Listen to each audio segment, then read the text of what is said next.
5 sinais de transtorno de ansiedade que você tem que ficar atento, né?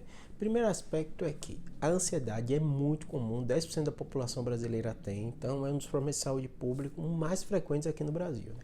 Só que o que acontece, né? Normalmente, quando você pensa em transtorno de ansiedade, você pensa naquela pânico, né?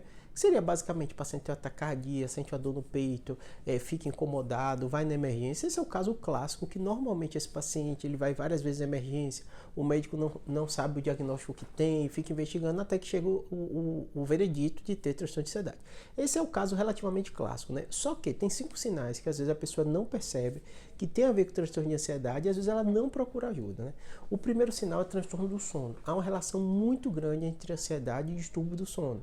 Então, todo paciente que tem insônia ou está em investigação ou começa a incomodar isso deve procurar uma ajuda para o médico justamente avaliar. Ele vai avaliar várias coisas, um deles vai ser transtorno de ansiedade. Então, insônia, dificuldade para dormir, ficar muito atento. Tanto que eu brinco com meus pacientes, a gente nunca sabe às vezes se é causa ou consequência. Não sabe se a pessoa está com insônia, por isso está com transtorno de ansiedade associado ou transtorno de ansiedade fez ela dar insônia. É como se só de você ter insônia aumentasse a incidência de transtorno de ansiedade também. Por isso que é importante você, tem distúrbio do sono, procurar o médico, né? Segundo aspecto, né? Normalmente o paciente com transtorno de ansiedade não é incomum ele sentir uma angústia, né?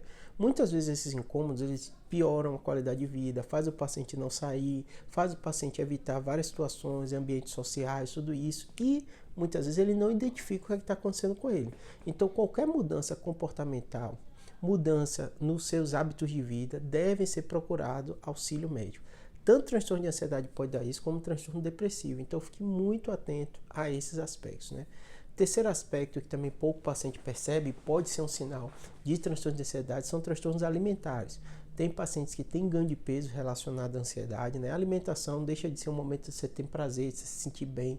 Às vezes o paciente que tem transtorno de ansiedade, ele muda o hábito alimentar. Pode comer mais, pode comer menos, então tem que ficar atento também. Mudança de hábito alimentar pode estar muito associado ao transtorno de ansiedade. Quarto sinal e sintoma que pouco paciente percebe, mas é um sinal e sintoma de alerta para transtorno de ansiedade, né?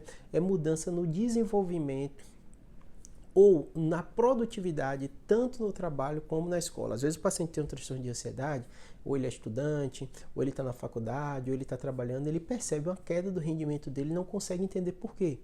E muitas vezes eu explico para o paciente que assim, a ansiedade, né, é uma doença, um transtorno de ansiedade, mas o estresse, o dia a dia da gente, né, de um modo geral, é o que nos empurra para frente, né? Então você passa por um problema, por um aperto, né, você consegue normalmente se habituar àquilo e ter um melhor rendimento ou melhorar um pouco. Só que cada um tem o seu limite, né?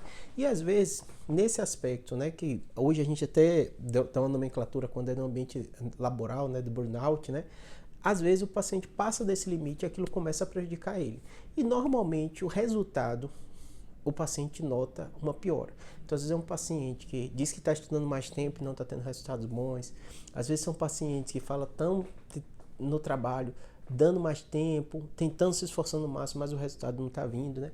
E eu digo o seguinte, por que a gente chama de transtorno? Por que a gente chama de doença? Porque normalmente há um comprometimento social envolvido.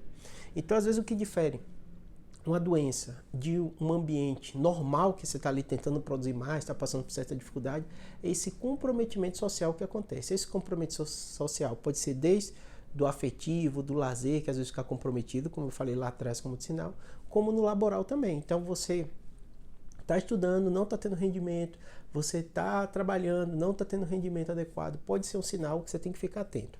Tanto ansiedade pode dar isso, como depressão pode dar isso também, né? O outro aspecto muito frequente é o paciente começar a ter alguns sintomas que a gente chama psicossomáticos. Como assim? O paciente começa a ter sintoma no corpo. Então, às vezes, pode dar alterações de pele. Às vezes, o paciente pode ter problemas gastrointestinais associados à ansiedade. O paciente pode ter problemas cardiovasculares. Às vezes, sintoma de taquicardia, palpitação. O paciente pode ter sintoma de dor de cabeça, tontura relacionada a transtorno de ansiedade, vertigem às vezes pode acontecer também, né? Então perceba que o fato de você estar com transtorno de ansiedade, os outros órgãos e sistemas do seu corpo podem dar sinais e sintomas. E a gente chama psicossomático, não é que o paciente não existe ou ele está inventando, não, é que o corpo dá sinais de alerta que alguma coisa não está legal. Se acontece algum desses sinais com você, procure ajuda. Espero que tenha ajudado.